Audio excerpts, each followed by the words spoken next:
एक लड़का आया था जो पूरा दारू पिया हुआ था और मेरा हाथ खींच के बोल रहा था बाहर चलो बाहर। मेरे रूम में घुस गया। वो मेरी बच्ची को हाथ पकड़ के बाहर निकाल रहे थे, बाहर निकलो बाहर निकलो। सर हमें बेगूसराय से आए हैं, मेरी बच्ची का पॉलिटेक्निक का परीक्षा था। 11 बजे रात के इस होटल में हम रुके तो आधार कार्ड दिए और 1,000 रुपया दिए, 103 नंबर हमको कमरा दिए। कमरा में जाके मैं 11 बजे सो गए। 12:48 के आसपास एक लड़का आया, दारू पिए एकदम था, मेरे रूम में घुस गया। वो मेरी बच्ची को हाथ पकड़ के बाहर निकाल रहे थे, बाहर निकलो बाहर निकलो। ये हमको नहीं उठाए, हम अपने आंख मेरा खुल गया तो उसको देखे तो हम बोले ए, क्या बात है, काहे तुम मेरे रूम में पैसे। बोला कि हम बेल बजाए इतना बार तो आप काहे न उठे। तो हम बोले 1 बजे रात को तुम काहे बेल बजा रहा।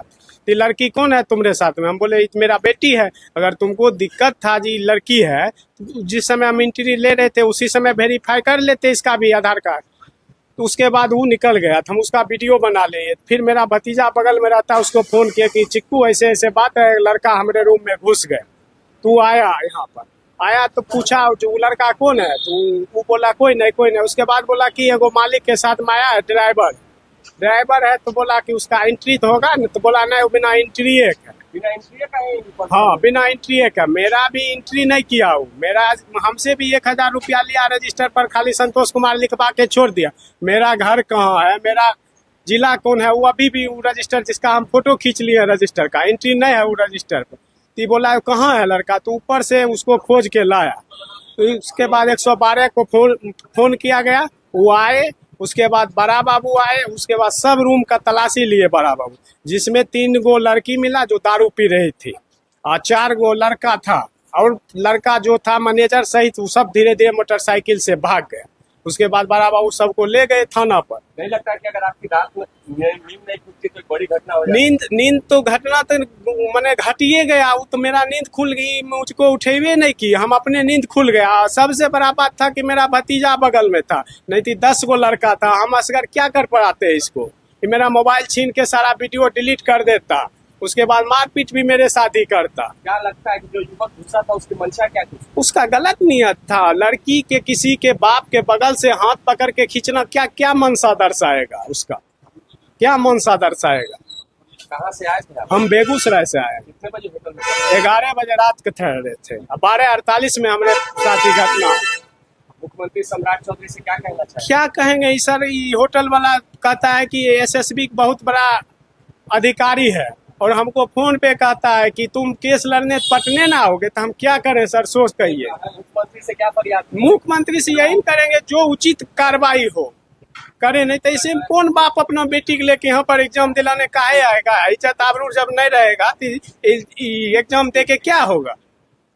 पटना आने में डर लगता है? बहुत डर, पहली बार हम जिंदगी में पटना आए। 2026 को रूपसपुर थाना में एक लिखित आवेदन वादी द्वारा दिया गया था, जिसमें उनके द्वारा बताया गया कि वो अपनी एक बच्ची को पॉलिटेक्निक का एग्ज़ाम दिलाने के लिए रूपसपुर थाना क्षेत्र के अंतर्गत एक होटल में रुके हुए थे। और चूँकि वो दूसरे ज़िले से आए हुए थे तो स्वाभाविक है कि उनको यहाँ पर रात्रि विश्राम करना था। और इसके लिए उन्होंने होटल हिडेन विला में, जो रूपसपुर थाना क्षेत्र के अंतर्गत आती है, एक कमरा किराए पे लिया था। अपनी पुत्री के साथ उसमें रुके थे, लेकिन उसमें मध्यरात्रि में एक घटना घटित हुई। उसमें एक व्यक्ति जो नशे की हालत में भी था, वादी के कमरे में घुसा और उनकी पुत्री के साथ उसने छेड़छाड़ करने की घटना को अंजाम दिया था।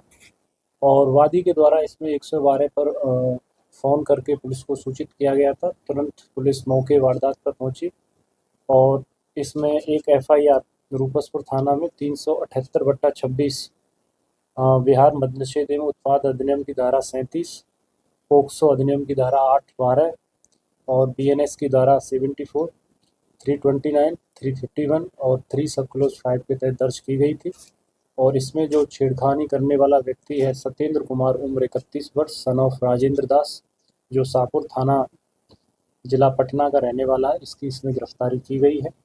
और इसमें अन्य जो 1-2 और अभियुक्त हैं, जिसमें वादी के द्वारा कहा गया है कि वो लोग भी इसमें सम्मिलित थे, उनको भी गिरफ्तार किया जाएगा। वो भी फरार चल रहे हैं, उनकी गिरफ्तारी के लिए एक अलग से टीम बनाई गई है।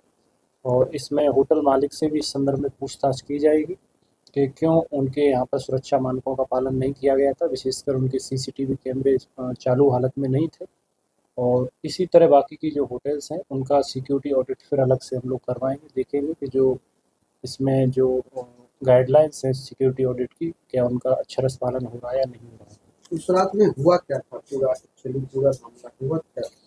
जैसा मैंने आपको बताया कि रात्रि के लगभग 12 बजे के आसपास व्यक्ति ये जो सत्येंद्र कुमार उम्र 31 वर्ष सन ऑफ राजेंद्र दास, जो पीड़िता है, जो अपने पिता के साथ पॉलिटेक्निक का एग्जाम देने के लिए आई हुई थी, वहाँ पर रुकी हुई थी, तो इनके गेट को खोला गया था और उसमें इनके द्वारा उस समय छेड़खानी की घटना को अंजाम देने की कोशिश की गई थी, लेकिन वादिनी के पिता द्वारा, जो वादी है इसमें, जो फादर है बच्ची के, उनके द्वारा उसमें हल्ला किया गया और फिर 112 को ऊपर किया।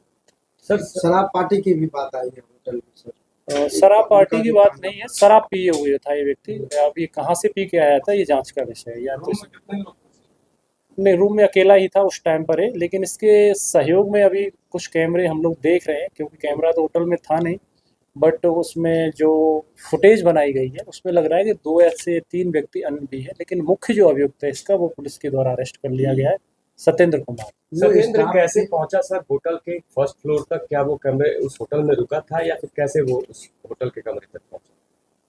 नहीं, ये होटल में वहीं पे काम करता था। ये होटल में, ये तो होटल मालिक बताएंगे इस विषय में, या होटल के जो भी मैनेजर हैं उनसे और भी इसमें विस्तृत पूछताछ की जाएगी, किस परिस्थिति में व्यक्ति इनके यहाँ पे आया था, और अन्य जो व्यक्ति भी हैं भागे हैं, जो फरार चल रहे हैं, उनसे क्या इनका रिलेशन है, ये सारी चीज़ें बताएंगे।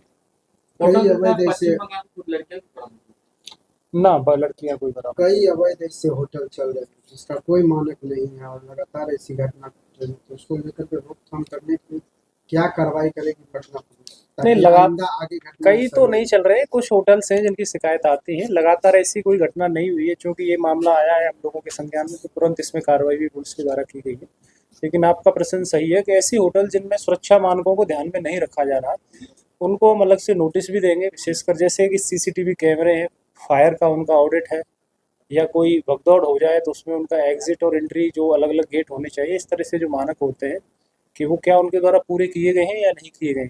सर मालूम चलता है कि होटल के आरंभ के अंदर एनओसी उन्होंने प्रॉपर लिए है कि नहीं लिए विभिन्न विभागों से, जैसे कि अग्निशमन विभाग होता है, विद्युत विभाग होता है, तो उनकी एनओसी किसी बिल्डिंग के कंस्ट्रक्शन होने के पश्चात वो जारी की जाती है। सर होटल को सील किया या नहीं? होटल को सील किया गया है, इसमें मजिस्ट्रेट की उसमें किया जाएगा, मजिस्ट्रेट की उपस्थिति में इसमें, क्योंकि एक ये भी संभावना है कि ऐसा तो नहीं कहीं कोई और भी माइनर गर्ल इसमें बुलाई जाती है। सारे बिंदुओं पर हम लोग इसमें चेक करेंगे। होटल मालिक की क्या इसमें सवाल? अभी तक तो इसमें संलिप्तता होटल मालिक की नहीं सामने आई है। होटल मालिक घटना स्थल पर उस दिन था भी नहीं, लेकिन हम लोग इसमें पूछताछ करेंगे कि क्यों आपके द्वारा कैमरा उसमें संचालित अवस्था में नहीं थे, प्रॉपर रजिस्टर मेंटेन क्यों नहीं किया जा रहा है, उसमें कुछ एंट्रीज हैं कुछ नहीं है। इसके अलावा उसमें जो पीड़िता आई है तो उसके साथ आपने कैसे स्टाफ को भर्ती किया, या ये लोग कौन है, इनका क्या वेरिफिकेशन किया गया था नहीं किया गया था। क्योंकि एक सुरक्षा मानकों में ये भी है कि होटल में जो कर्मचारी या जो स्टाफ कार्यरत है उसका पुलिस वेरिफिकेशन निश्चित तौर पर करवाना चाहिए, उसको बताना चाहिए ऑनर को, होटल वाले को, कि हमारे यहाँ इतना स्टाफ काम करता है, इनका आधार कार्ड ये है, ये यहाँ के रहने वाले हैं, ताकि पुलिस उनको उनके जो पैतृक स्थान है या उनका जो मूल निवास है तो वहाँ जाके पत्राचार के माध्यम से उसको सत्यापित कर सकते।